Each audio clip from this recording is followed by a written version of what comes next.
So nice to be here with all of you. I appreciate the opportunity to talk to you today about posture, the benefits of good posture, and the challenges and pitfalls of poor posture.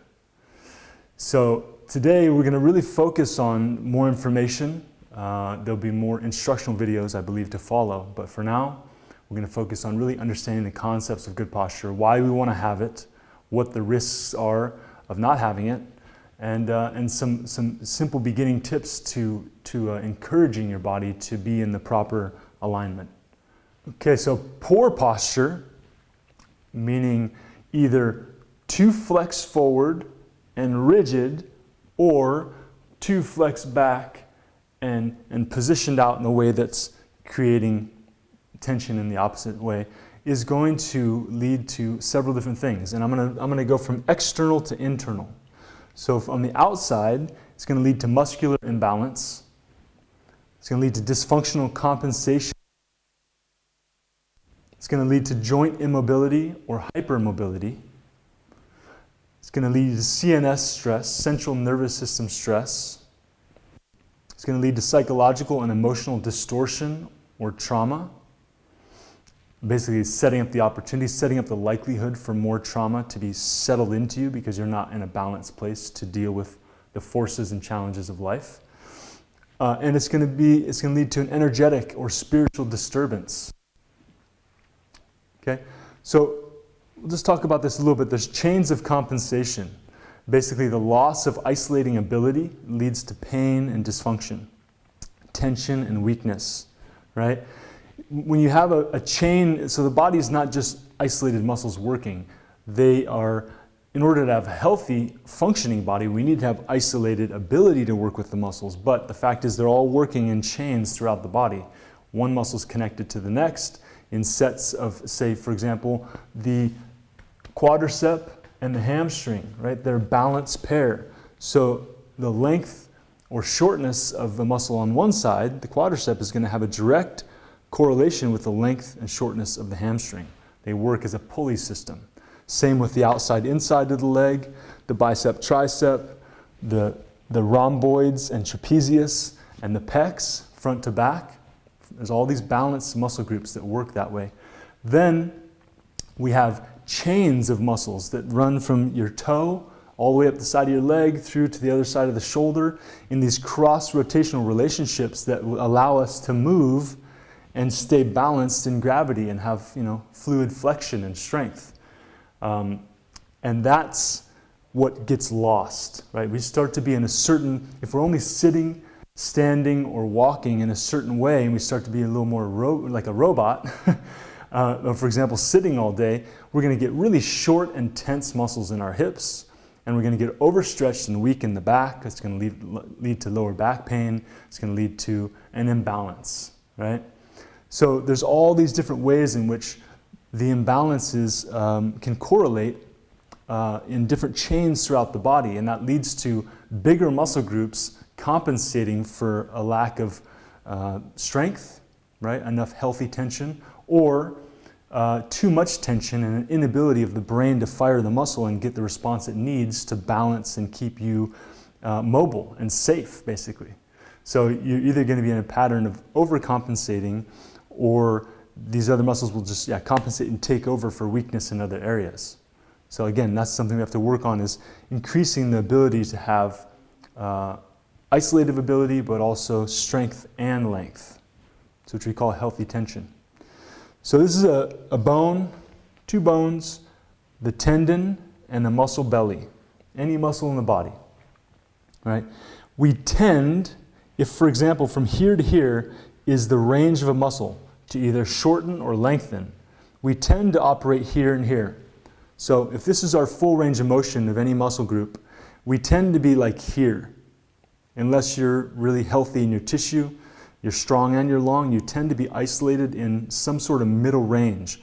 What we need to learn to do is isolate each muscle group and connect and contract it as far as we can, which as we relax leads to more length.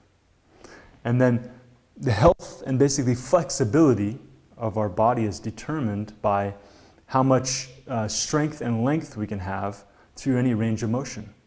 So an ability of a muscle to flex as we elongate and shorten is going to determine our level of flexibility, health, mobility, strength, and stability.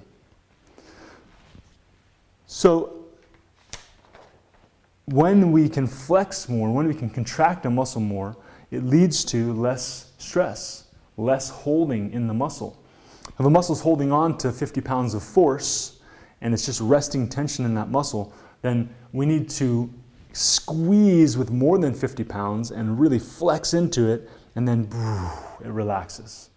But until it gets that strong enough signal to overturn, to kind of jumpstart the tension that's already resting in that muscle, it can't change.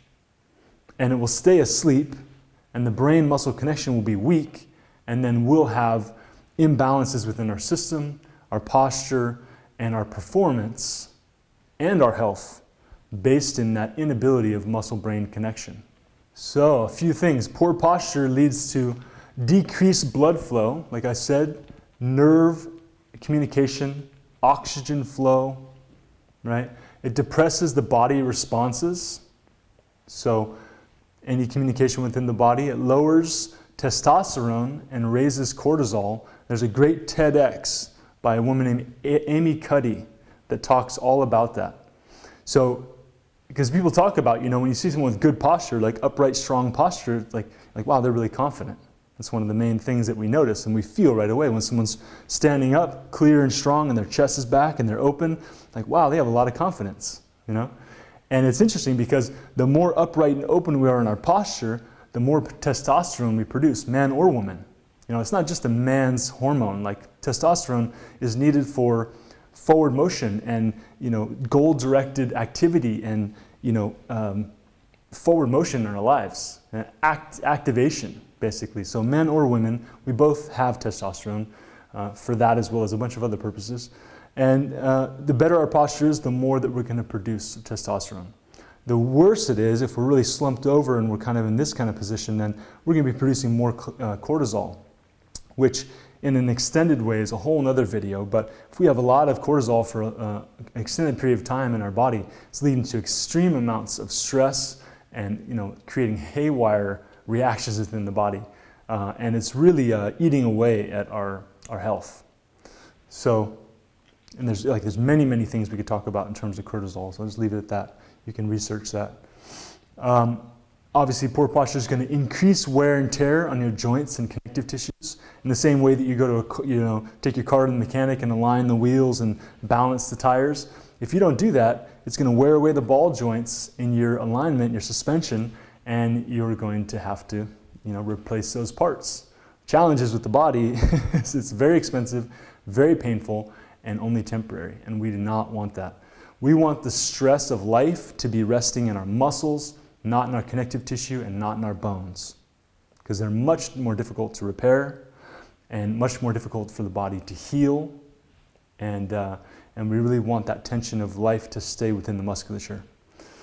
Okay, so poor posture decreases mobility, stability, increases pain, injury potential in the shoulders and hips, for example, especially. Inhibited neural capacity, like I said, lowers confidence if we have poor posture.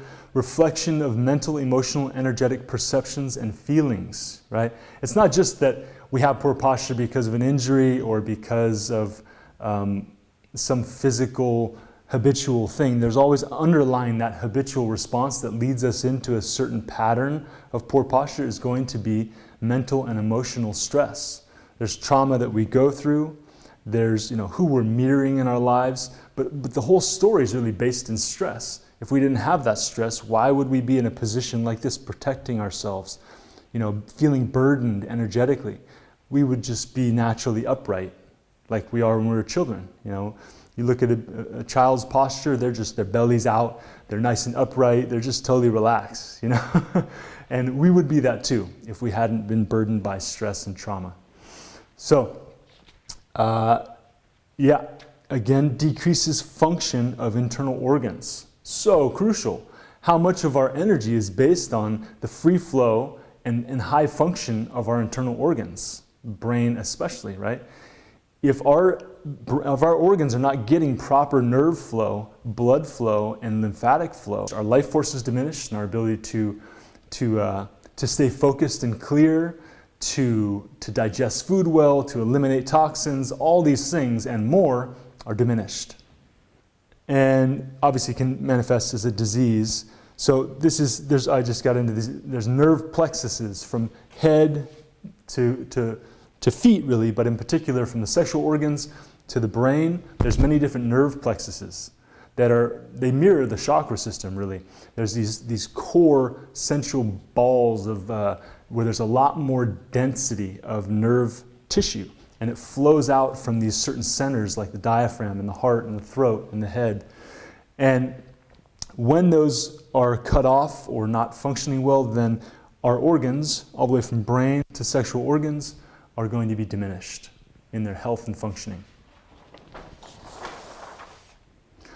All right, so just to boil it down, inability to receive, transmit, and respond to external stimulus leads to an inability to express, move, and communicate authentically, which is really the basis of our health, if you think about it. Leads to physical patterns of tension and weakness, spirit, nervous system, fascia, muscles, joints, nerve and blood flow, and organs, right? Which reinforces psychological, emotional, spiritual distortions. So there's always a physical, emotional, physical, energetic relationship.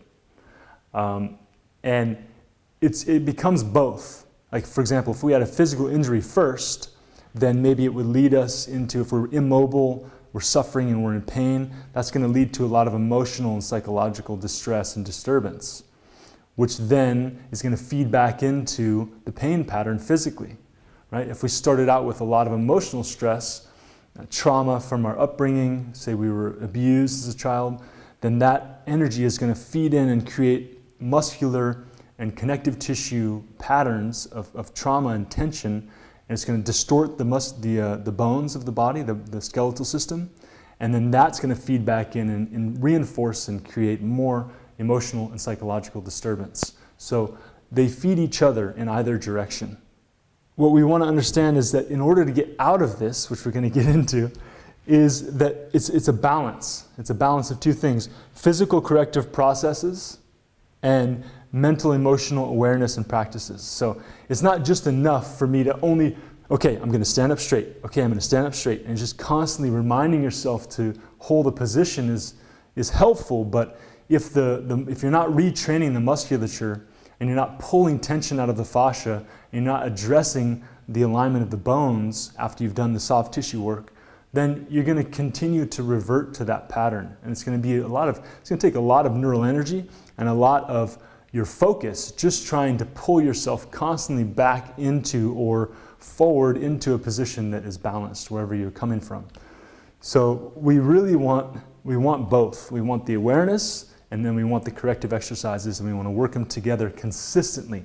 The only way you're going to create changes in the body, in your life, or transform anything is really through consistency. So the right tools, practiced consistently, will create permanent change.